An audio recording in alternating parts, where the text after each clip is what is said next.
बाबासाहेब म्हणतात, माणुसकी प्राप्त करून घ्यायची असेल तर धर्मांतर करा. स्वातंत्र्य प्राप्त करून घ्यायचे असेल तर धर्मांतर करा. माणूस धर्माकरिता नाही, धर्म माणसाकरिता आहे.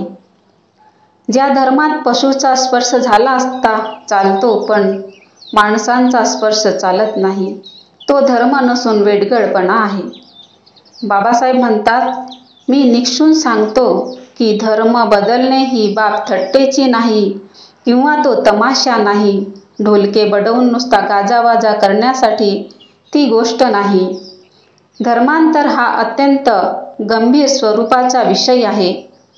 ज्या स्पृश्य हिंदूंनी आजपर्यंत तुम्हाला दास्यत्वात ठेवले, ते तुम्हाला आमिष दाखवून मदत करण्याकरिता एका पायावर तयार होतील. पण जर तुम्ही या मोहाला बळी पडलात तर त्यांच्या पायातील तुम्ही घुंगरू बनाल व तुमची गुलामगिरी टळणार नाही. बाबासाहेब म्हणतात, तुमचे हित कशात आहे हे सांगण्याचे कर्तव्य मी केले आहे. पण मी सांगतो म्हणून धर्मांतर केले पाहिजे या भावनेला वश होऊ नका. तुमच्या बुद्धीला जे पटेल त्याला होकार द्या. तुम्ही आज स्वतंत्र होण्याचा निश्चय जर केला तर भावी पिढी स्वतंत्र होईल.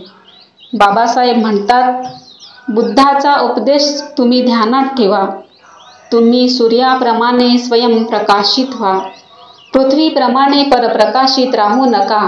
स्वतःवरच विश्वास ठेवा. सत्याला धरून राहा. दुसऱ्या कोणाला शरण जाऊ नका. सत्यास शरण जा.